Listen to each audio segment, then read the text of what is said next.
All right, first of all, I want to say I'm sorry. This video went way longer than I thought. It's like half hour. So if you don't watch, I guess you don't. But I don't know. Maybe it's some interesting talk that you'll be able to have a few thoughts on. So, anyways, let's get to it. What's going on, guys? Thanks for checking back in. Let's talk column arrays for a few minutes, and just totally shooting from the hip here. Um, and there's gonna be no pictures, no sound demos, no nothing. So if this isn't for you, I don't blame you if you leave. But I just want to talk column arrays for the working musicians, bands, DJs, and stuff like that. And my thoughts as I'm sitting here on the computer for the last 2 hours, thinking, okay, now I need another column array, which maybe I do, maybe I don't, I don't know. But here's the deal. I tell you, if you follow this channel, you know I've been gigging for over 10 years, mostly as a duo. And I've always been one, I've always liked component systems, I guess, because I've never been too much of an eggs all in one basket guy. And where I'm going with that is this. We do a lot of different shows. We do your typical small stuffed in the corner bar shows, which, by the way, if any of the bar's owners are watching, that's okay. It really is. It's what we like to do. And sometimes the smallest places are the funnest. It's different every time usually. So we do everything from those to a little bit bigger bars. So I'm talking maybe just one speaker will suffice. Some bigger, wider, where we're going to need two mains. Anywhere from that to outdoor events and special events and amphitheaters, usually just once a year for those. Got a concert in the park series coming up. Did a community day event for local town or village just a couple weekends ago. So we do a lot of stuff. And what I've discovered um, is in my mind, and maybe yours too, because I never want to get in a situation to where I have a column array with a built-in digital mixer, and that's giving us all of our sound. And then all of a sudden, that thing takes a dump on you, and you may be just doing an acoustic set the rest of the a totally unplugged set the rest of the night. You know what I'm saying? And if you're at a special event, like an outdoor event or something, you better have a backup plan. And even with our component stuff, I always have a backup plan. So I always carry at least a spare mixer, guitar. If guitar were to go out, electronics fail. I always got a just a sound hole pickup to put there and plug in. The tone's probably not gonna be the same because mine's an old junk one, but it would work and it would get us by. Or we could at least mic the guitar. We always got an extra mic. So anyway, stuff like that. You know what I'm saying? So I never wanted to get in, especially a special event or some big event for somebody, graduations or reunions or anniversaries, stuff like that. You know how it is. We can't fail. We can't fail. Failure is not an option when it comes to that. So here I am researching, and I'm looking, just the latest and greatest. Checking out the JBL PRX ones this morning. So let me give you some history of where I've been and the thought process, and maybe it matches with yours. I'd be interested to hear your comments. Maybe it doesn't match whatsoever. So here's the deal. Years and years ago, I bought through Guitar Center a used Bose L1 Model 2 with, I think it's called the B1 sub, the smaller sub. Bought that, got it home, messed around with it in here, took it outside, messed with it. It's going to work. It works for a lot of people. It'll work for us. Bottom line is, I immediately is like, okay, this whole one speaker, one monitor thing. Well, if this thing goes out, and I did do some research and read some stories how nothing to do with Bose, any of them could fail, but it goes out, you're kind of hit, right? And that's not an option in my book, and probably your book as well. So I actually made a phone call to Bose, talked to a real person right away. Just like a couple weeks ago, I did a video called Sure. Had to speak with them on their GLXD wireless units. Talked to a real person right away, answered my questions. Great. So thumbs up to Sure, thumbs up to Bose when I called them years ago. I appreciate being able to talk to somebody and get a real world, real time answer. So long story short, I end up returning that unit, and I'm gonna try to remember here all the ones I've been through, which I've never kept for a while. Um, so then there was the I think the I don't know if this was the next one or not, but I got the Turbosound, the IP 2000. Got that in. There was something going on with the high end. Re-EQ'd the board, gain stage, made sure all the stuff was proper, all the normal stuff that we do. There was just something going on with it that I just didn't care for, and maybe it was just because in here, um, I don't know, but there was just some kind of peaking sound coming out. I think this one had the small tweeter, the small horn, I should say, maybe at the very top. Just some kind of separate high range driver or something. So, anyways, I just wasn't happy with it. All the other stuff I've had worked fine. Our mics, our gain staging, all that stuff. It's across the board. But my opinion, if you have to fight with a piece of gear or something, or you just don't trust it, just don't trust it. So I returned it. Again, nothing against Turbosound. Maybe I overlooked something. Maybe that's my fault. But it didn't settle in right away, and so I returned it. Um, I don't know what was next. Yamaha, right? You watch this channel, you know I'm a little Yamaha fanboy. See a couple HS8s here, DBR12 up here, a couple DBR12s over here, some DXR Mark II, DXR12 Mark IIs back over there behind you too. Um, so I was saying, man, I remember, was it 2019? I remember, I'm like, man, if Yamaha ever reduces or releases a column array, I am all over it. So they did, right? And man, I called around, got the greatest price. I drove like an hour one way to pick it up, got it home. Just wasn't happy with it. And why wasn't I happy with it? I don't think at that certain time that the output was there, because in my mind I wanted to use that for our taller or our larger stuff, especially outdoors where you're not going to have your typical indoor reflections. So I even got a buddy of mine over. Uh, my buddy Jim from if you're around Southeast Michigan, you may know the Summer Rain band that was a working band for a long, long time. Got him over and had him play through it. And then I played through it. We both did acoustic vocal, this and that. And he's like, he got out, so far, and he's like, John, he goes, there's a definitive drop off right here. I just wasn't happy where that was, and the system was already was near maxed out, or near maybe the limit of the headroom that we had for it. So again, I like the sound. I think the sound of all of these you can get the sound that you want, probably, I'm guessing, with a little bit of EQ, right? So I'm good with the sound from these. I know there's been some stuff said of, kind of some holes in the mids and this and that, depending on the system and this and that, but I think everything's workable and usable.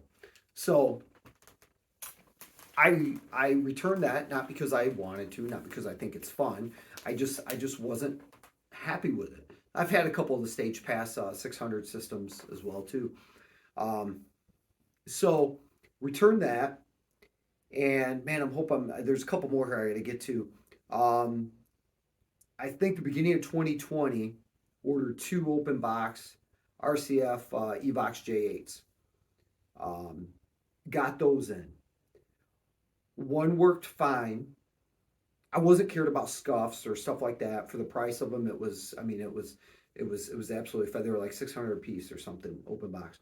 Scuffs, I know there was a problem on some of those.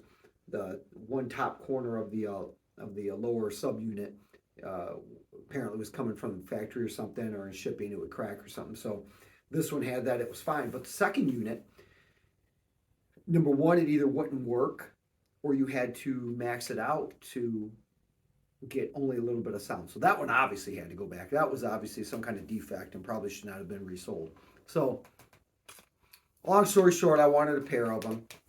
I just got frustrated because lots of good talk about RCF and everything that I've read on the Pro Sound forums and stuff. I mean, I definitely trust the stuff that they put out. I just got one that probably was faulty or had been abused and was basically broken. Should not have been sold open box. Obviously without that disclosure, and I guess who would want to buy it anyways. So the other one seemed to work fine. Messed with it in here. Got a good sound of it. Took it outside. Ran some playback music through it. and it seemed fine. You know, it definitely had some decent low end to it on playback and stuff. So, but anyways, ended up taking both backs. I want a pair. I'm just sorry. Here we go with frustration again. So return them both. Hindsight, I probably should have just kept one, and should have just kept a good one. So, so then if I'm not, one more set here again too. Had the Bose, the Turbosound, the Yamaha, the RCFs, and I think the only ones I'm missing are the EVs. I at one point got a pair of the Evolv 50s, and I got a pair because I'd read tons of good on these, and I got those in, and I did plenty of rehearsal time in here with them, with playback and with live sound and stuff like that. And I gotta be honest with you, I was happy. I actually found it a little bit more pleasing on the club setting, not even the live setting, on the club setting. I think the club kind of gave you a little bit more of that hole in the mids, a little bit of the smiley face EQ probably, and from what I could hear to my ears, it was just more of a maybe pleasing sound to the crowd, you know, because, you know, unless you're at the right place, it seems like nobody wants loud music no more. And that's okay. We just adapt to it, right?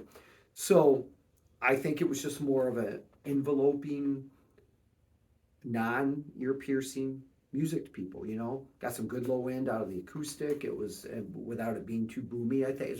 It was great. I was happy with them. Matter of fact, I took them out behind the barn. I used one time, I remember. And I kind of like I did with the DXR 15s. I just want to do a sound test of them. And I just took one out and played, and just to really crank it up with our other outboard gear and see what kind of headroom I could get out of those Evolv 50s. Now, I gotta be honest with you, using one, I was super impressed to this day, and this was about a year ago or so. Super impressed with them. Super impressed, and super impressed with just one. That 120-degree dispersion that they advertise, I gotta say, I think it was just way more than that, and still being able to hear your highs without too much loss of a high frequency range.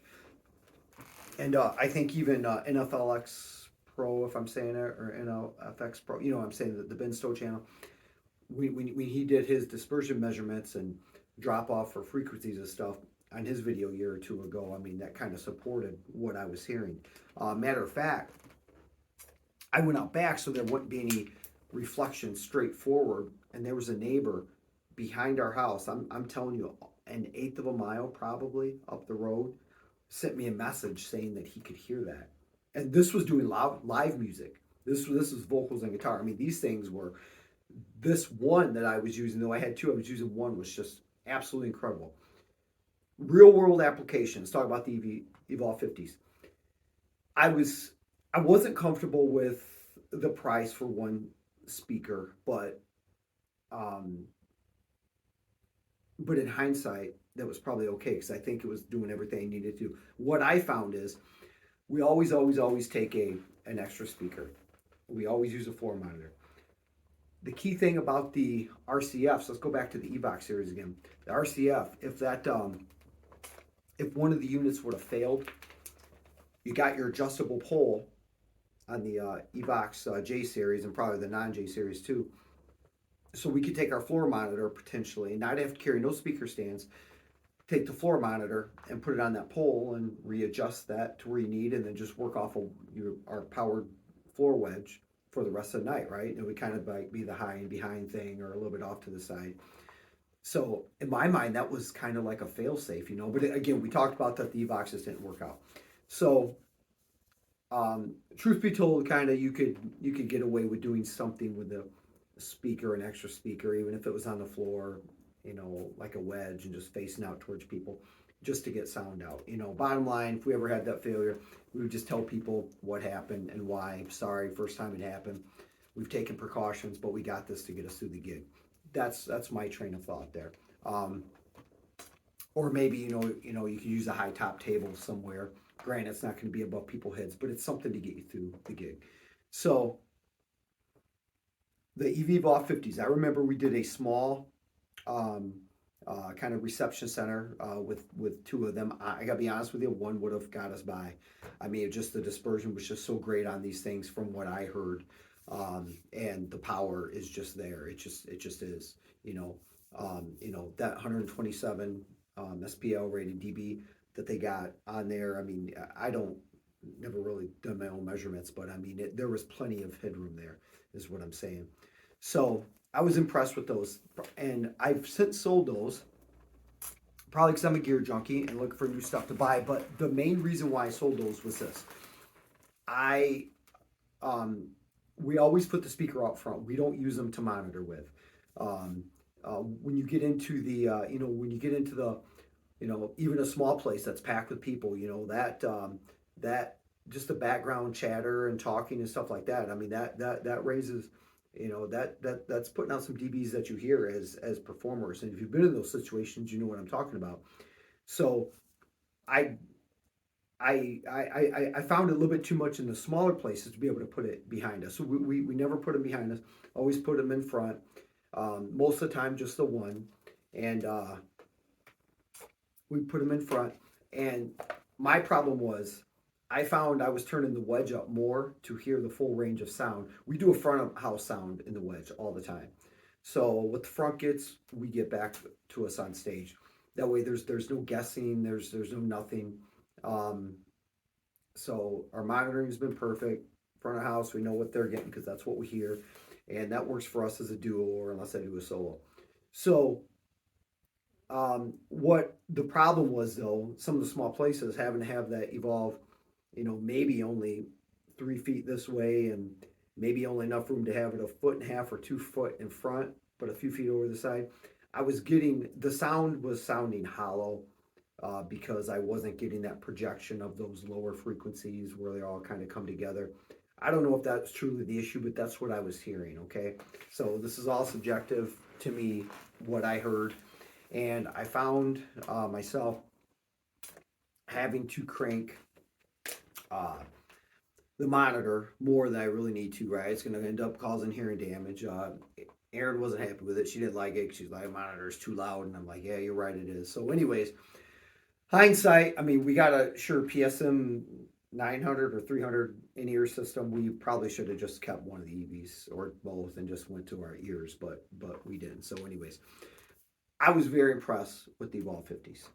So here I am. We do 2 gigs last weekend. Do a solo on Friday, duo on Saturday. This weekend coming up, we got a solo. It's gonna be an overnighter, taking the camper overnighter. Um, Little ways out of town on Friday. And then Saturday, another solo. Well, actually, a friend of mine, Jim, if you're watching this, is going up with me. We're doing a duo. And so I've been getting by with back to two-way boxes. And this is where I want to talk about the coverage of two-way net boxes, your basic 90 by 60 or 90 by 50, whatever brand box you got of coverage. And this is, even though I'm trying to find a reason to buy another column, because probably like you guys, I just want to buy more gear. I'm looking at our loadout from last Saturday night. It's still sitting here. I haven't even put it away. Probably because it's going right back out here in a few more days. And I'm looking, and both the Friday night gig last week and the Saturday night gig last week were both, I just used one single Yamaha DBR12. The place Friday was a small lounge. Okay, that's all that was needed, was just one box, in my opinion. Just one box was needed, and it provides sufficient coverage. You know how it is, just get your box up above the heads.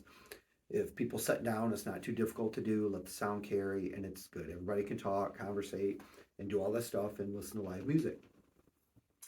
The same I like doing when I listen to live music, right? So nobody wants it piercing in their ears, unless you're, hard driving band, and you're supposed to have the vibe and have people dancing all night, and run a couple 15 or 18-inch subs, right? That's when you need the hard driving music, and so I probably haven't even been in a club like that in a while, actually. So So anyways, the small lounge stuff, one box, right? I mean, an 8.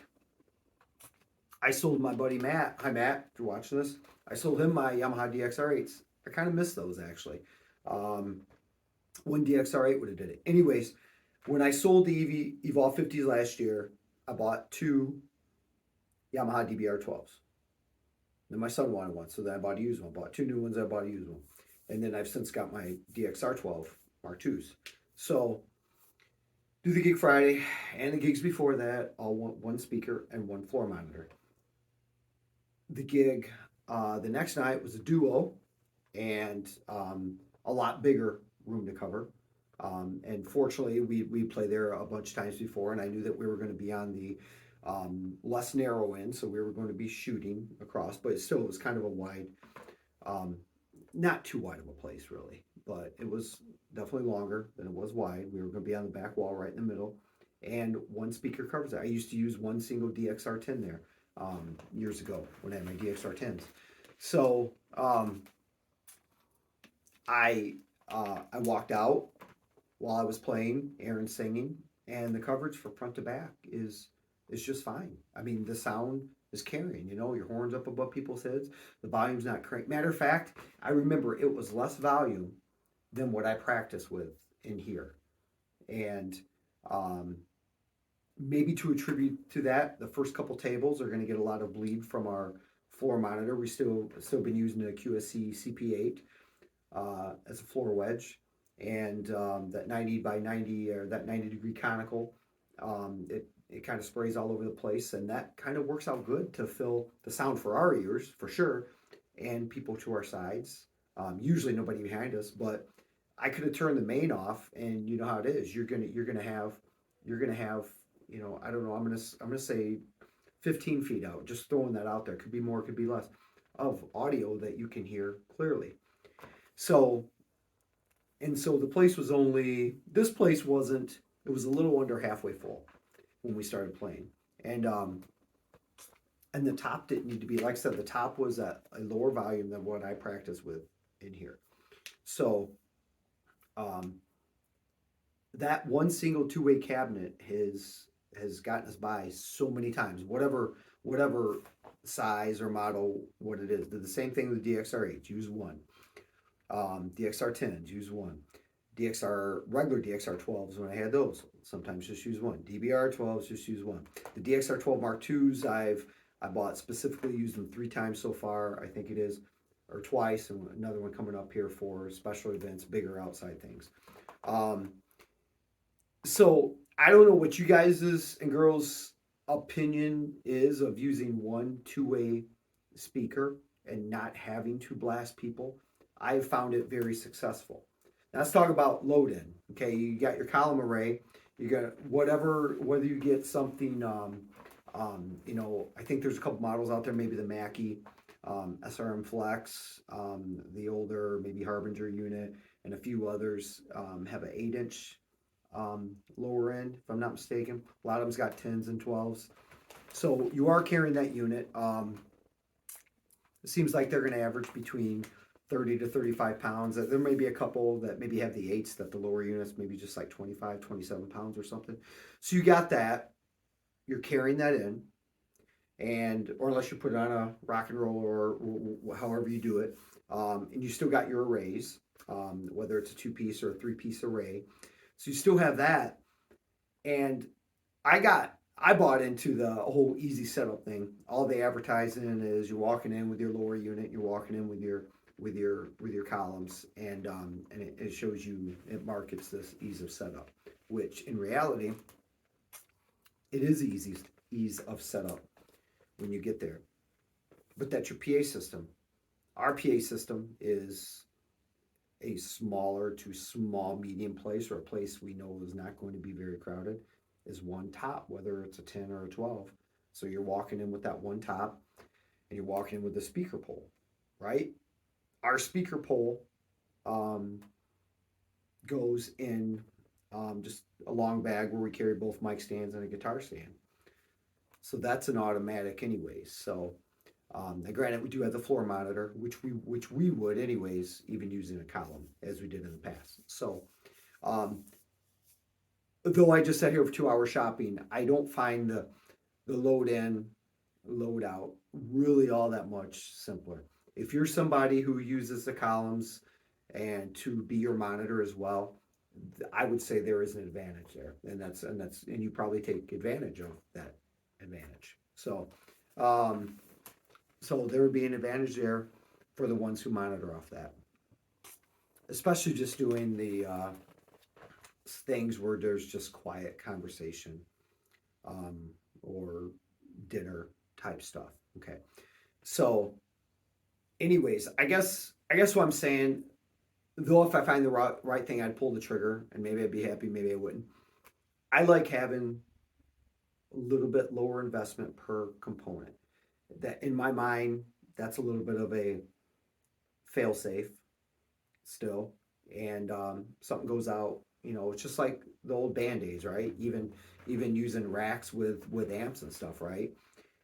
You got a couple mains and a couple subs, and two or three or four monitors, right? And you got an amp running your mains, probably one running your subs, and one running your monitors. If you lose an amp, you're going to source one of the others, kind of repurpose that to at least keep your mains running no matter what. And though I never did that a whole bunch, there's probably a way to maybe be able to run a sub and a couple mains, whether it's 2 channel or 3 or 4 channel lamp.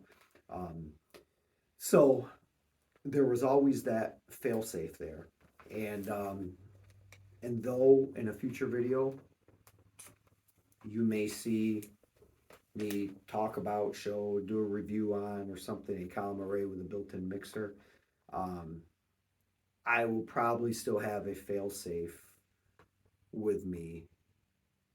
Maybe it's an extra speaker just left in the truck, along with a floor monitor, so we can at least have two. So a monitor and one to throw somewhere to get us through the gig. So I hope that makes sense.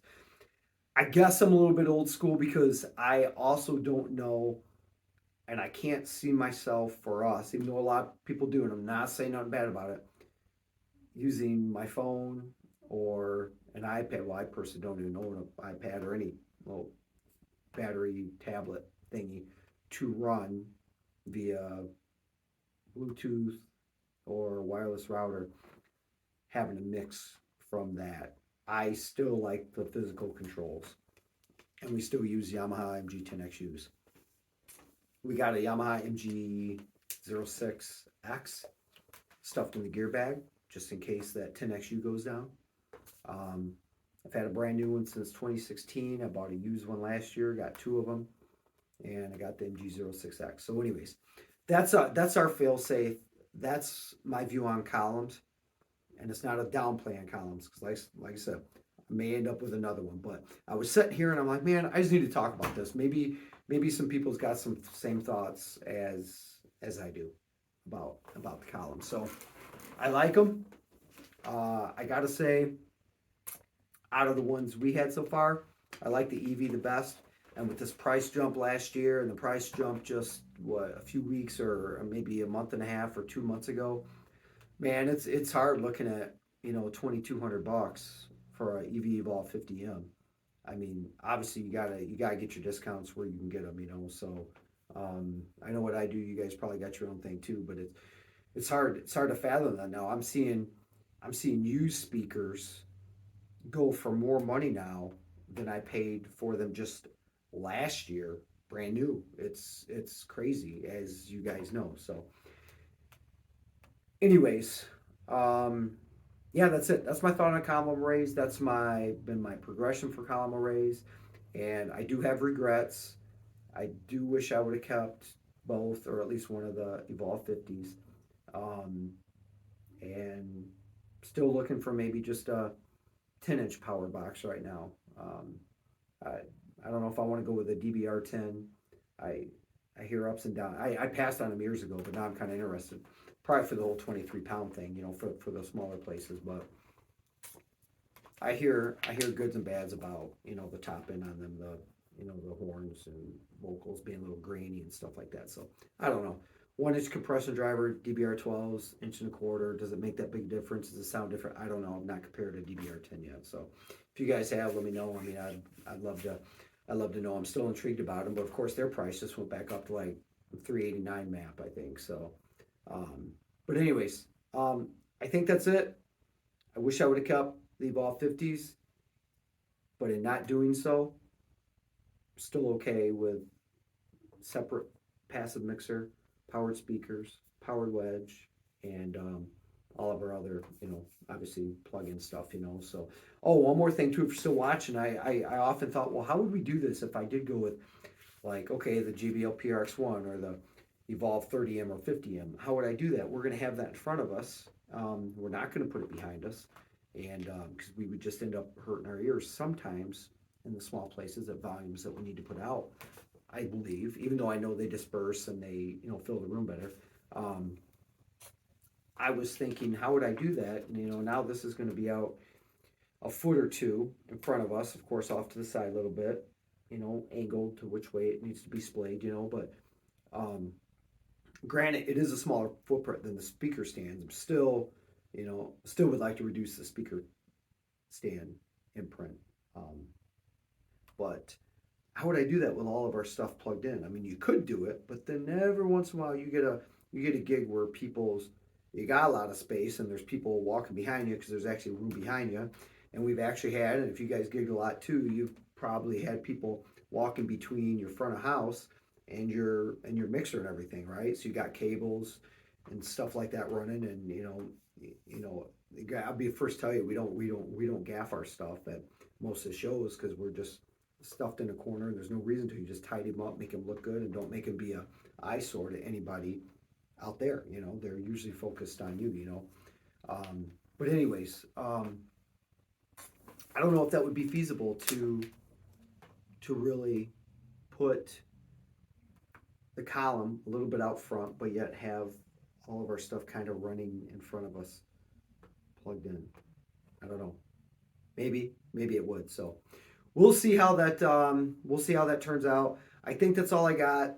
Evolv 50s seem like ton of power. I mean, in my testing, ton of power. The other ones, I just didn't have the warm and fuzzies over, so couldn't keep them. So you guys have been through that too, I'm sure. And then I'm looking at that Harbinger MLS 1000, and I'm like, geez, oh Pete, for the small investment of that comes with a bag for the towers and with a slip cover for the top, why not? If you can get a good sound of it. We're going to have a backup system anyways, in case it fails. I don't know. DJs are using them to do their weddings, where people's paying thousands and thousands and thousands and thousands of dollars for weddings and this, that, and the other, and DJs are making more money than we make. And this is not a downplay on DJs, not whatsoever. I'm just saying they are trusted in that realm of music. And why wouldn't they be good enough for us? I may end up with a Harbinger. We'll see. Thanks for tuning in. If you guys got comments, please leave them. I'd love to hear them and see what you guys got to think. So for now, maybe I'll clear that gear up. Maybe not. Just a few more days, we load them back out. Go out and get your gigs. Do what's best for you guys. And be good. God bless you guys. We'll see you.